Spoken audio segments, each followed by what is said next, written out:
What is going on, you guys? Namakan here, bringing you my perspective as to what editing is bringing us. And today I'll be reviewing Blackkklansman, released in theaters on August 10th, 2018. It has received positive reviews from movie critics and audiences alike, with many people saying that Blackkklansman uses the history from from the US to offer commentary on current events. People consider this film to be Spike Lee's best film in years. The movie stars John David Washington, Adam Driver, Topher Grace, and Laura Harrier. The film was directed by Spike Lee. Blackkklansman is based on a true story. The film is led by Ron Stallworth, who wants to be a cop, and the film begins with him getting hired by the Colorado Springs Police Department. Stallworth was first hired to work at the records room. Over time, he began to hate that occupation, and so he decides to be a detective. And when he became a detective, he decided to take a risk and infiltrate and expose a chapter in the Ku Klux Klan. This film is incredible. Blackkklansman is the only Spike Lee film I have watched at this moment, but man, what a strong first impression. This film is not subtle at all what it's trying to say. The KKK are not only shitheads, but they're also dumbass shit.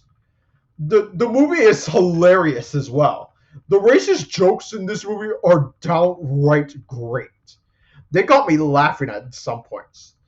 And the film is kind of frightening at times. For example, in the scene where Phil Zimmerman pretends to be Ron Stallworth to infiltrate the KKK, one of the Klan members suspects that Zimmerman is Jewish, and so he forces Phil to take a lie detector test. The Klan member put the gun to his head, and I was terrified for Phil. Like, seriously, the film could get pretty tense at times. One thing I love about this movie is Topher Grace's performance as David Duke, who was the Grand Wizard in Blackkklansman. Now, there is a stereotype for racist people. The stereotype was that the racist people in the U.S. are beer-bellied redneck guys. David Duke kind of broke that mold because he was a well-spoken and an intelligent figure for the KKK. So, which made him a lot more terrifying and war and evil when you consider that he was the leader for the KKK. And another scene that stood out to me was the ending.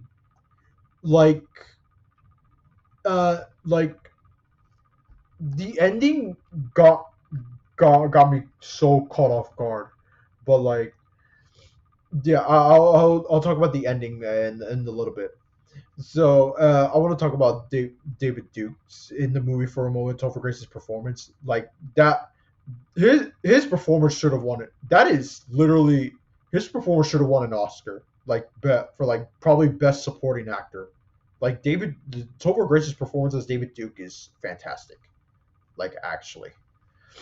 And so about the interaction between Stallworth and Duke. This interaction was when the Duke got mad and went full hard racist, and Stallworth and his coworkers were laughing their asses off. And when Stallworth told Duke that he is a black man that infiltrated the chapter, Stallworth hung up the phone and celebrated along with his crew that his mission was completed. That actually never happened in real life. Stallworth never told David Duke that he was a black man. David found out about that in an interview decades later. So, all right, let's talk about the ending.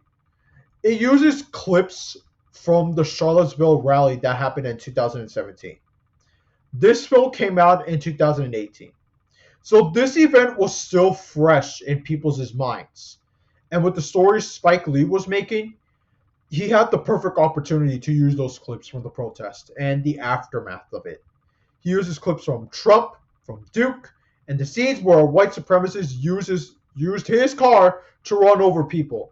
killing one person, and that person was Heather Heyer, who this film was dedicated towards. The film ends with an American flag upside down, fading it into a black and white flag.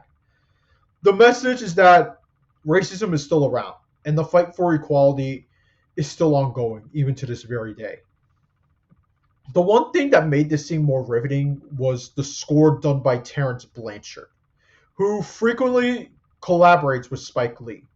He made the score for this scene to sound as intimidating and terrifying as possible, as these groups and attacks can happen anywhere at any time.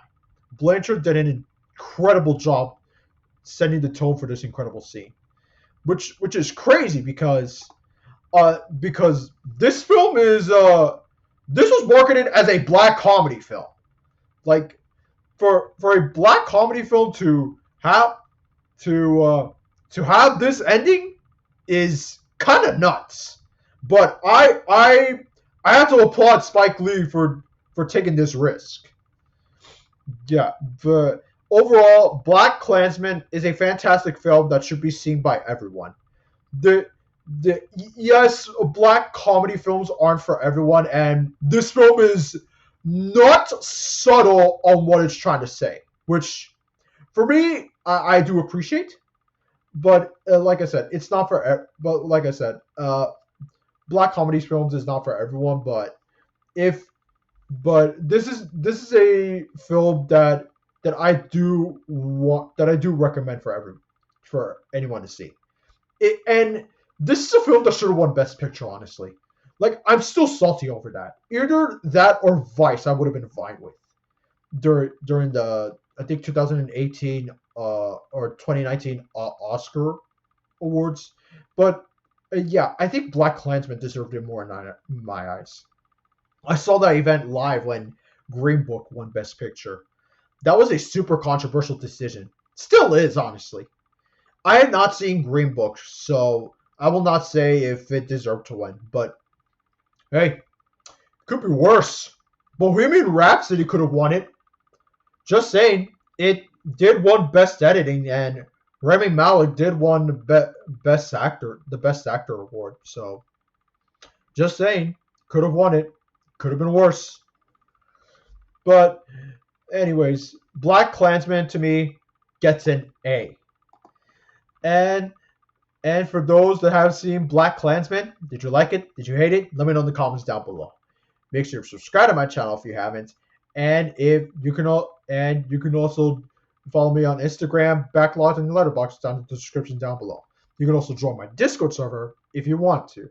And with that out of the way, this is Namikon, and I'll see you next time.